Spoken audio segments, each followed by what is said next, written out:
have so much evidence that we communicate with a higher power all the time. All right, so let's go over some of the evidence. Okay, the first piece of evidence is near-death experiences, NDEs. Near-death experiences are when you almost die, okay, or you're dead for like 10 seconds or 10 minutes, who knows. But there are thousands, tens of thousands of these testimonies on YouTube, and they all say the same thing. When they die, they see a tunnel, and at the tunnel, there's a light that draws them. Okay, they go, and then suddenly they are high up, and they feel tremendous love, peace, forgiveness, compassion. It's all good. And then they submit to a life review. They have a chance to reflect on their entire life. They can see all the pain they caused. They can see all the good they've done in the world. And then they're asked by a higher force, and it's like God or an angel, but like there are different interpretations, okay? Do you want to go back? And they always say, yes, I need to go back. Why? Because I need to tell people about my experience. And they come back extremely changed people. And again, these are people who don't know each other. And maybe before they were atheists or just scientists. But once they have these experiences, it changes them forever, okay? So near-death experiences. We have problems explaining why this is the case. Second is the idea of psychedelics. Okay. Okay, psychedelics. So throughout human history, every culture has used psychedelics because psychedelics were a way for shamans or priests to access the divine. And what's really interesting is when you use a certain type of psychedelic, you end up seeing the same images regardless of who you are.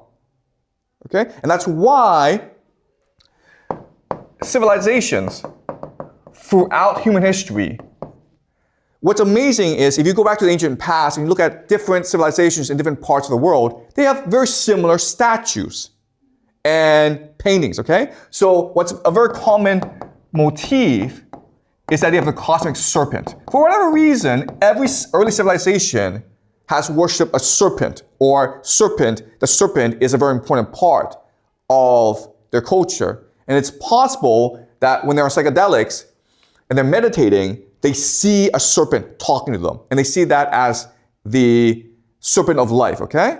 And also, what's really interesting is the serpent, it looks like the DNA. Right? Okay, so that's really, really interesting. Okay? Meditation.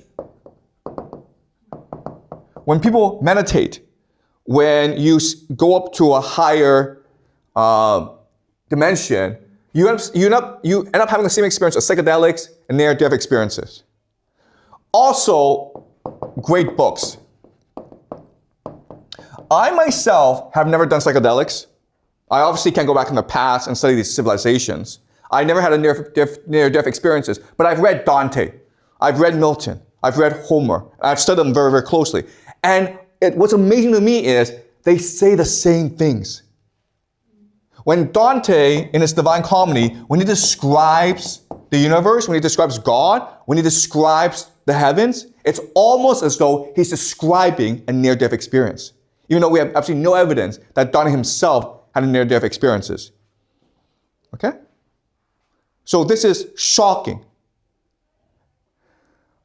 Okay, so there's a lot of evidence that there's a higher force beyond us. So the spirit world does exist. Again, I can't prove it exists, but there's a lot of evidence to suggest it does exist. Okay?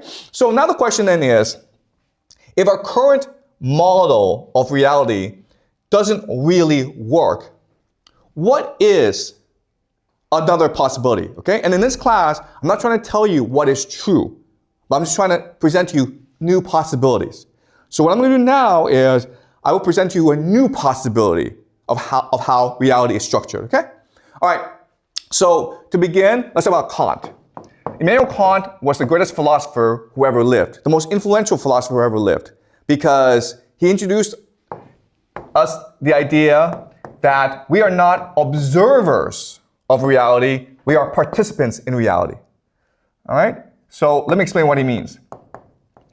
For Kant, there's the noumena. The noumena just means reality that is outside of us, the things in themselves. What he tells us is we can never know the noumena. We can never know this reality. Why? Because whenever we see reality, we filter it using time and space. Okay? So time and space do not exist outside of us. They are part of us. We use time and space in order to interpret reality in a way that allows us to make sense of it. Okay? So the noumena for time and space becomes the phenomena. And that's all we see, the phenomena, the things that are to me, not the noumena, the things in themselves. Okay? And so we imagine reality. We hallucinate reality. Okay, but of course, this creates three problems. Okay, the first problem is, what is the noumena? The second problem is, why do we have these filters, time and space? The third problem is, how can we guarantee that what I see is the same as what you see? Because if reality is a subjective experience, then in theory, everyone should see it differently. But we all see it the same, okay? So why is that? So these are the three problems. And so what happens is that Hegel comes along, okay? Hegel, another German philosopher, and he explains the idea of the Geist. So what he's saying is that the noumena, it's really the spirit world. It's the Geist. And when you do this, it solves all three problems. Okay? The noumena you can never access because it's beyond us. It's a Geist that gives us time and space. And as a result, because it's all coming from one source, we see the world in the same way. Okay? All right. So this sounds complicated, but let me now use quantum mechanics to explain what this means, okay? Let's talk about quantum mechanics.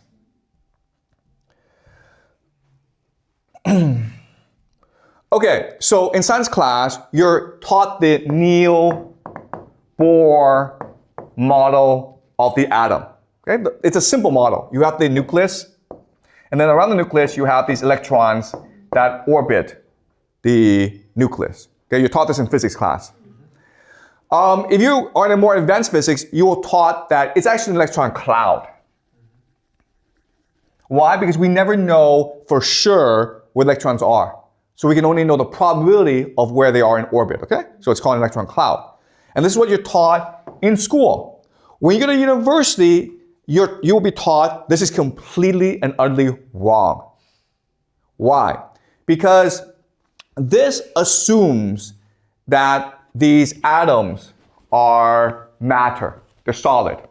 But in reality, if you go deep enough, you will find that they are actually just vibrations, what we call quantum fields.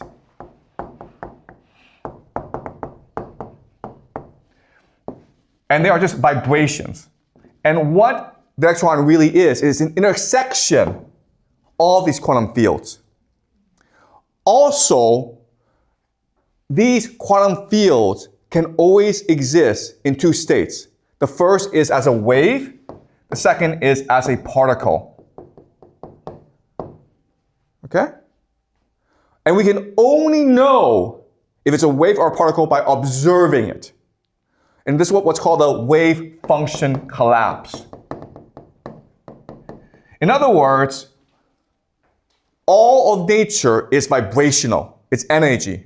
And it's only when we observe it, when we interact with it, that becomes something solid that we can see and measure and touch.